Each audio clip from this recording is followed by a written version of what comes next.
These players will get the most points in Double Gameweek 25. With Double Gameweek 25 coming up, you looked at your squad and then you thought you're not prepared for it, right? Or would you like some more points for it? You're on the right video right now because we're gonna analyze a bunch of them and then hopefully you can make a decision. First of all, you should look to bring on some more Double Gameweek players because this season we won't have a lot of them. So with all the chips and strategies, it can become very overwhelming and you might want to look into it.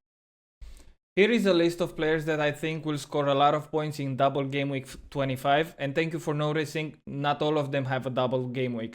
We'll look at them in a more holistic way, but if you want a more in-depth video, let me know in the comments. And I will talk about the managers at the end of the video, so stick around.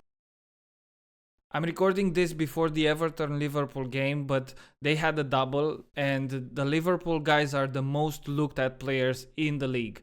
They did a lot of good things in the previous game against Bournemouth. So Salah walked away with 16 points, Gakpo with 5, Alisson with 9.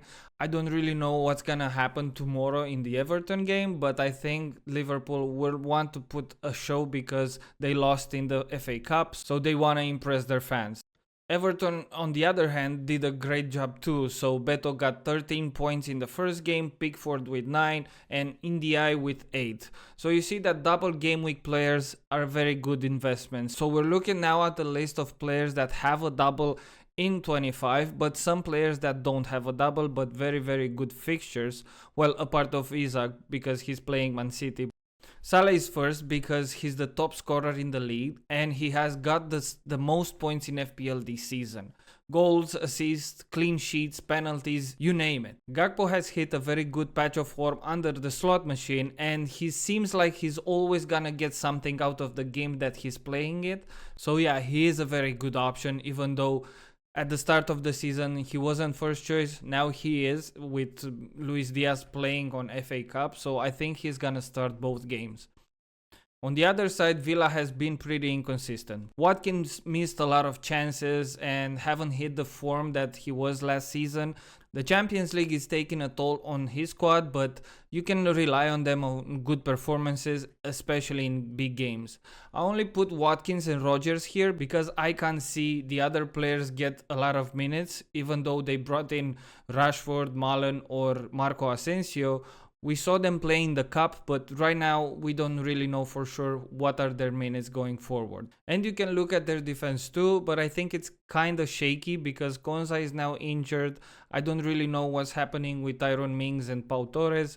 So yeah, I won't bank on their clean sheet points, even though they play Ipswich. We don't really know what's gonna happen. And in the second game, they're gonna play the best team in the league.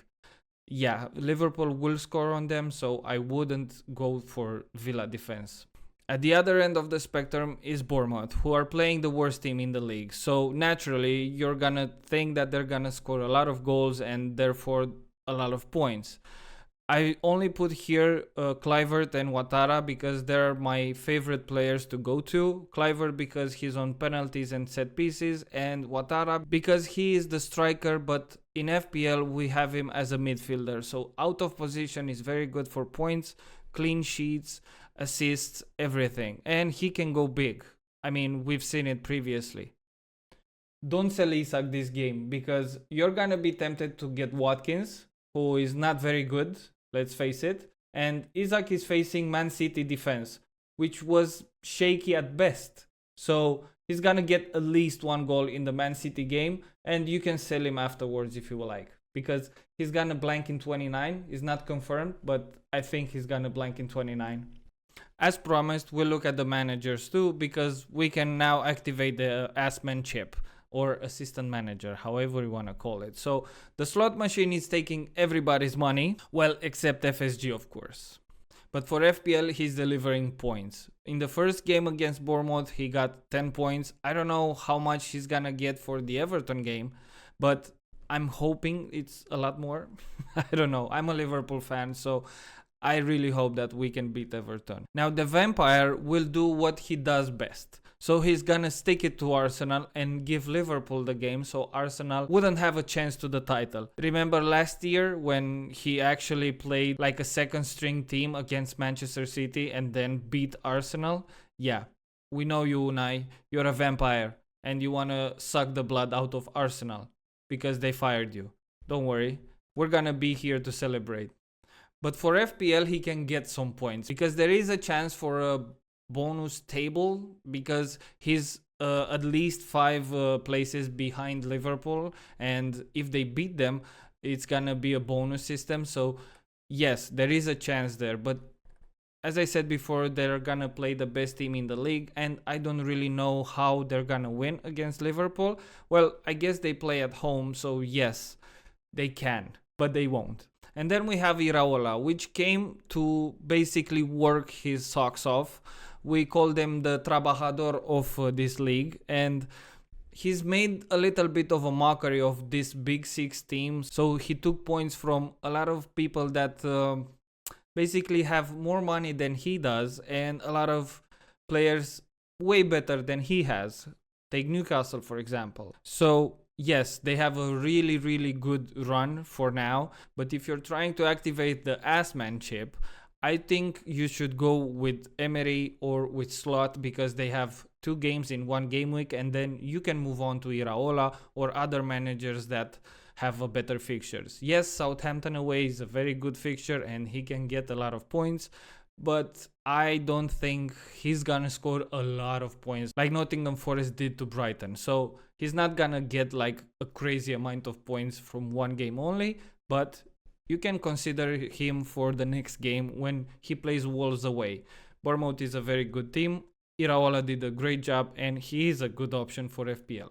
Just to summarize, Liverpool players are top priority along with Slot, Mo Salah captain 100%.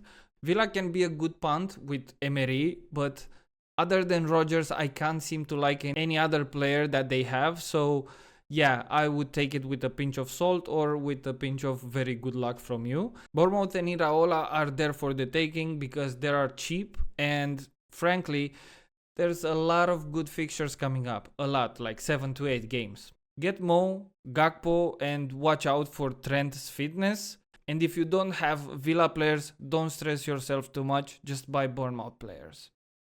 Thank you for watching. Like, subscribe. Goodbye.